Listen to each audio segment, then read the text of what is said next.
Monday, June 13th in Alabama, a 19-year-old man by the name of Michael Moore was shot and killed by Officer Harold Hurst, who was working for the Mobile Police Department. So this was the initial reporting of this story.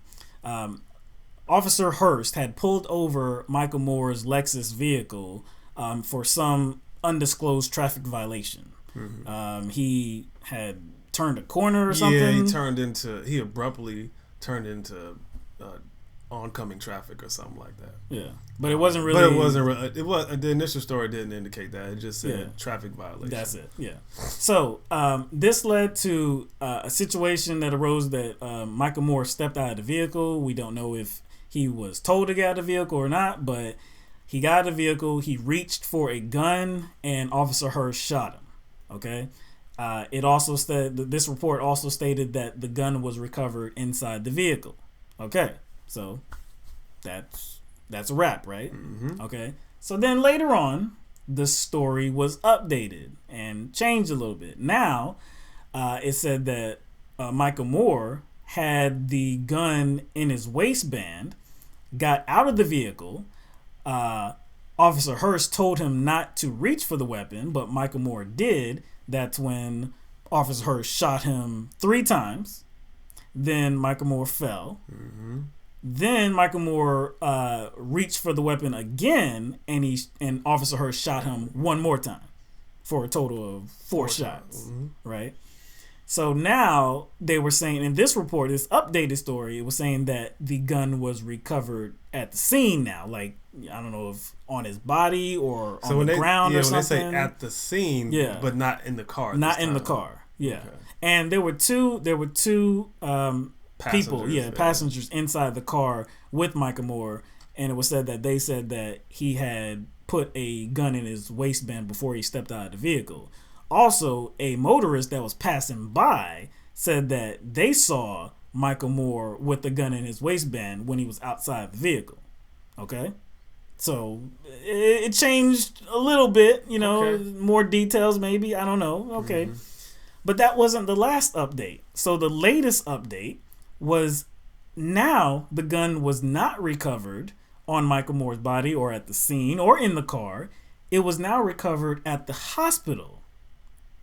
So the police chief of the Mobile Police Department, his name is Chief James Barber, he said that it was a mistake in protocol. That he said as soon as the paramedics got to the crime scene, they lifted and put him onto the gurney and took him off to the emergency room. The weapon had not been removed from the person, Michael Moore, at that point. So it was a mistake in protocol. The police officer, Officer Hurst, did not recover the gun. And the paramedics came and just took Michael Moore, with the gun to the hospital, and that's where it was recovered. That seems like a pretty big mistake, in regards to something that's basic procedure.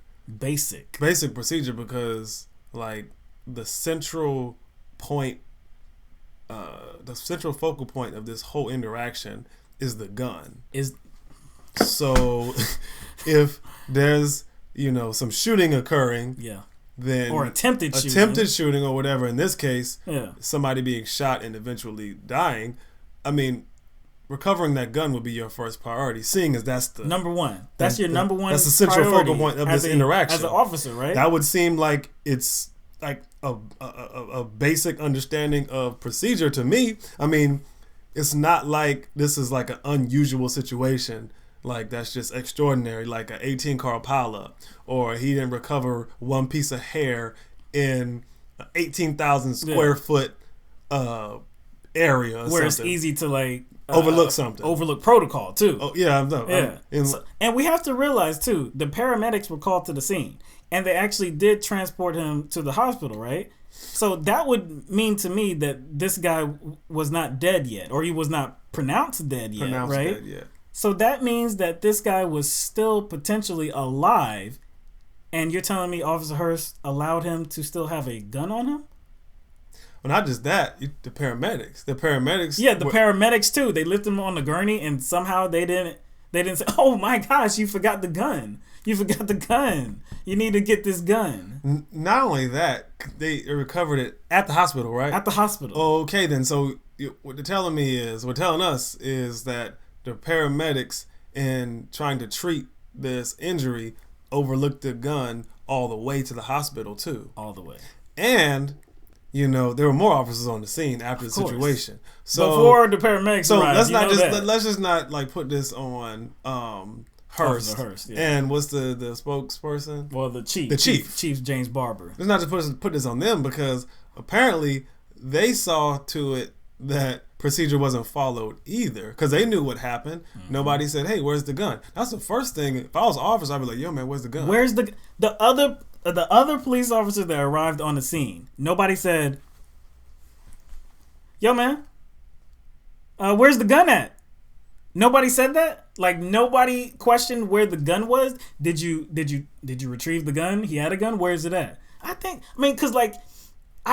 if other police officers arrive on the scene, they're gonna want to know what happened, right? Mm-hmm. And then Officer Hurst would have said he had a gun, mm-hmm. and they would have said, "Okay, where's the gun?" Where's the gun? At some point, that would have been in the exchange, right? In the communication, in the dialogue going back and forth. Where's the gun? You're telling me that he made it all the way to the hospital? That something's off with that. Yeah, so we got to figure out why the paramedics didn't see the gun. Yeah, something's off with that. So let's just say that the officer didn't follow procedure, nor did the officers that later arrived on the scene. Let's say they didn't follow procedure. That means paramedics, somehow let a gun, yeah, go unnoticed. Yeah, that doesn't make sense. That doesn't make sense. I mean, maybe when the whole situation was happening, he got shot the first 3 times and fell down, and the gun went from his waistband and it fell in his pants or something, or fell, or just got shoved to the other side of him or to the back of him. Look, man, I'm just trying to come up with a better lie than they came up with. There's so many. You see what I'm saying? Why take it this far? But why lie so badly? If everything else was true. The pulling him over because of the traffic violation, the car being stolen, the license tag looking funny, him giving false identity. Yeah. Mm-hmm. Yes, exactly. If all that is true, right, then why would you go to so many lengths to cover up? Because essentially, a failed protocol. And the thing is, after all that, the odds are essentially stacked against Moore. Yeah. There is no need to fabricate anything, or no need to not go by procedure. Because you would be questioning him why are you in a stolen car? Exactly. Why are you giving false information?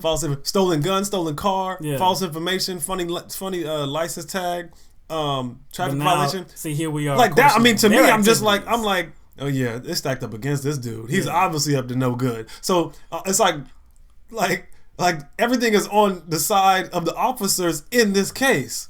But they made it so that now we have to question them. It just doesn't. It makes no. This explanation makes no sense, and these 3 explanations make absolutely no sense.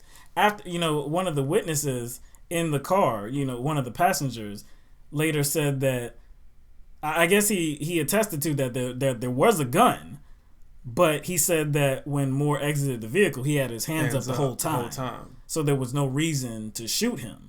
And we have to remember that in Alabama is an open carry state. So there would have been nothing wrong with somebody having a gun on them.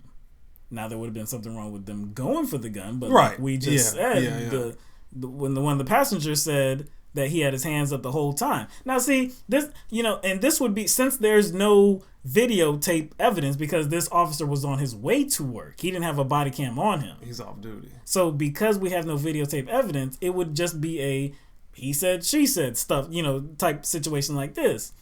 But see, without these ridiculous updates to the story, I think everybody would have been believing the officers. Exactly, I would. Yeah, because why would there was really no reason not to. But with the changes of the stories, for what purpose? For what purpose? Even the passenger said there was a gun. So why would you? Yeah, exactly. It doesn't make any sense. So you know, with the change in narrative on the chief's part, that contradict the statements of Hurst and the 3 different stories, to me, there's something else going on. It has to be. There's something else going on for them to go through all this.